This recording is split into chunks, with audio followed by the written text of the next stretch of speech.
আব্বা, তোমার শরীরটা এখন কেমন?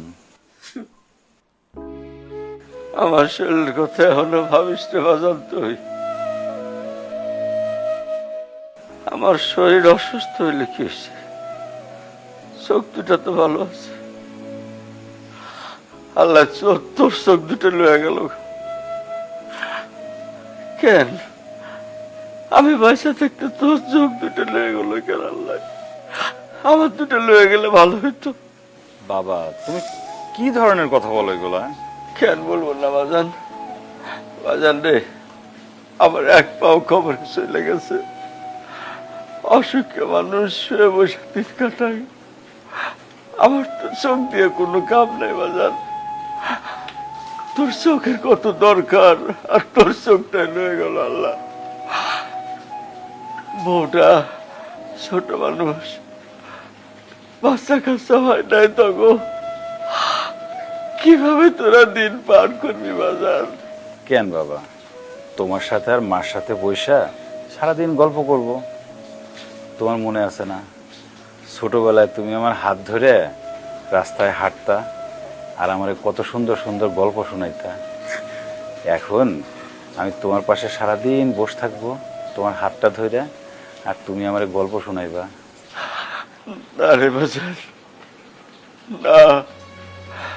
শিশুকালে সন্তান বাবার হাত ধরে হাঁটলে বাবার খুশি লাগে, কিন্তু সন্তান বড় হয়ে সেই সন্তান যদি চোখ হারায় ঘরে বসে থাকে, তখন যে বাবার কি কষ্ট হয় এটা তুই বুঝবি না বাবা।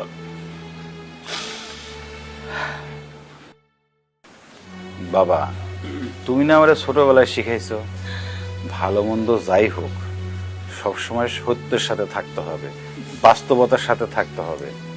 তাহলে তুমি কেন বাস্তবতা মেনে নিতে পারতেছো না বাবা? বাজার রে, বাপ হইলে বুঝতে, সন্তানের ক্ষতি হইলে বাপের মনটা কেমন করে।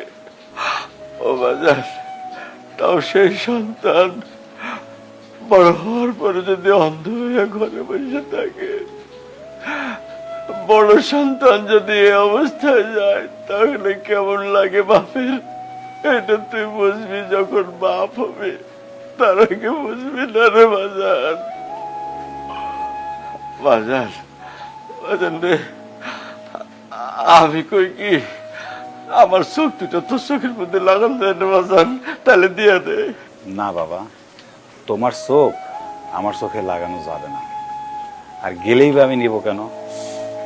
তোমারে অন্ধ কইরা আমি তোমার চোখ নিব? এটা তুমি কি কও বাবা? বাজান রে, তুই তোর বাপের চোখ না নেস, আমার চোখ দুটো নিয়ে যা। কি হইব এই চোখ দিয়ে? এই দুনিয়া দেখা অনেক দেখছি, জন্মের পরের থেকে দেখছি। আমি তোর বাপে সারা দুনিয়া দেখমু, আর তুই সন্তান হয়ে এরকম চুপচাপ বসে থাকবি অন্ধকারের মধ্যে? নে বাজান, তুই আমার চোখ দুইটা নে বাজান। আম্মা, মা, তুমি এইভাবে কথা বললে আমি কার সাথে বসে কথা বলবো বলো তো? তুমি একটু চুপ করে তোমরা দুজন আমার কাছে একটু বসে থাকো, আমি না তোমাদের সাথে বসে একটু কথা বলি।